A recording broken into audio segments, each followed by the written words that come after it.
प्रियंका की शादी सहारनपुर के एक शहर में ध्रुव से हो जाती है। प्रियंका एक इंटीरियर डिजाइनर होती है और उसका अपना एक बिजनेस होता है। ध्रुव का घर बहुत ही साधारण सा दिखता है। उनके घर में हर चीज पुरानी और घर के हिसाब से बिल्कुल अलग होती है। प्रियंका को लगता है कि वो इस घर को बहुत ही सुंदर बना सकती है। ध्रुव, ये घर बहुत ही पुराने तरीके से डेकोरेटेड है। अच्छा, मुझे तो नहीं लगता। कभी ध्यान दोगे तो लगेगा ना। ऐसा लगता है कि हम शहर में रहकर भी गांव में रहते हैं। अच्छा, तो इस दिवाली तुम्हारे मनपसंद कलर से पेंट करवा देंगे, ठीक है?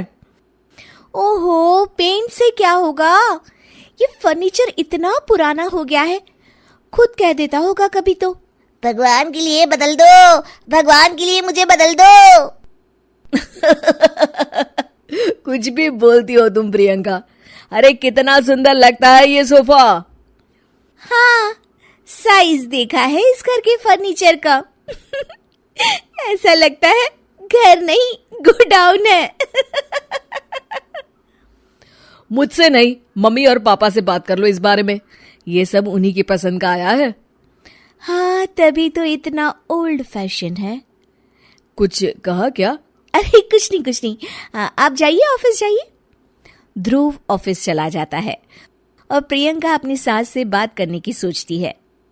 मम्मी जी, मैं क्या सोच रही थी कि अगर हम इस संदूक को यहाँ से हटा दें तो काफी जगह बच जाएगी ना। हाँ, इसे हटा देंगे और सामान कहाँ रखेंगे? अपने सर पर? अरे मम्मी जी, आप ऐसी बातें क्यों कर रही हैं? देखिए ना, उसमें से एक भी चीज तो काम की है नहीं, तो क्यों ना हम उसे बेच दें। नहीं बहू, उसमें हमारे पुराने घर का बहुत ही अच्छा सामान है। पापा जी, ये घर भी तो पुराना ही लगता है। एक दिन प्रियंका की सहेली प्रिया उसके घर आती है। प्रिया घर को देखकर हंस पड़ती है। इतनी अच्छी इंटीरियर डिजाइनर का ससुराल तो किसी पुराने म्यूजियम जैसा लगता है। क्या बताऊं, यहाँ तो किसी को फर्क ही नहीं पड़ता।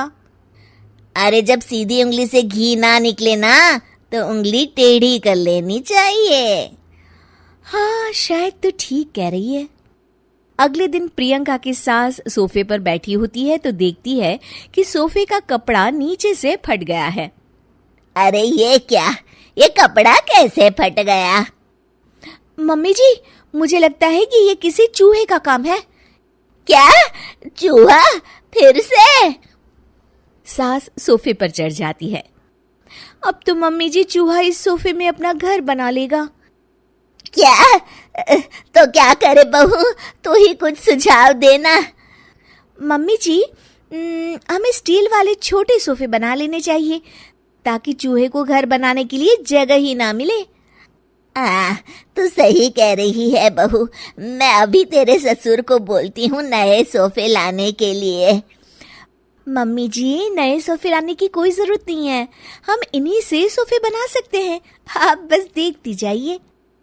प्रियंका सोफे तो नए बना लेती है, पर अब उसमें सिर्फ 2 ही लोगों के बैठने की जगह होती है। अरे ये क्या, इसमें तो बस 2 ही लोग बैठ सकते हैं। अरे बहू, तुझे तो पता ही है, हमारे घर कोई ना कोई आता ही रहता है। इतनी सी जगह में हम कहाँ बिठाएंगे उन्हें?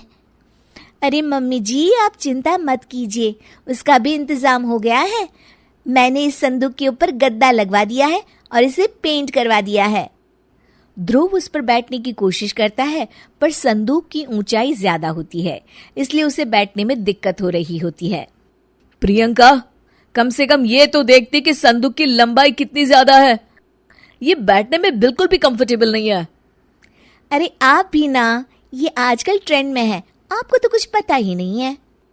प्रियंका धीरे धीरे घर की पूरी काया पलट कर देती है। एक दिन प्रियंका के ससुर के कुछ दोस्त घर पर आते हैं। नमस्ते बेटा, कैसी हो तुम? जी मैं ठीक हूँ अंकल जी, आप कैसे हैं? आइए आइए, अंदर आइए। अरे घर तो बड़ा खाली खाली लग रहा है, कहीं घर तो खाली नहीं कर रहे ना आप लोग? अरे नहीं, ये तो हमारी बहू का कमाल है। तुम बैठो ना रमेश। रमेश को संदूक दिखता है और वो उस पर बैठने की कोशिश करता है और पीछे तक ना होने के कारण जैसे ही वो पीछे होता है गिर जाता है। अरे रमेश, तुम ठीक तो हो ना? हाँ हाँ, ठीक ही हूँ, बस आज तो बाल बाल बच गया मैं। सब लोग गुस्से से प्रियंका की तरफ देखते हैं। अब रमेश अंकल को बैठना नहीं आता तो इसमें संदूक की क्या गलती है?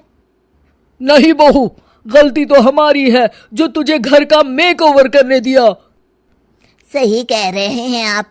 बहू, तू हमारे घर को पहले जैसा ही बना दे। ठीक है, आप लोग गुस्सा मत होइए, मैं घर को पहले जैसा ही कर देती।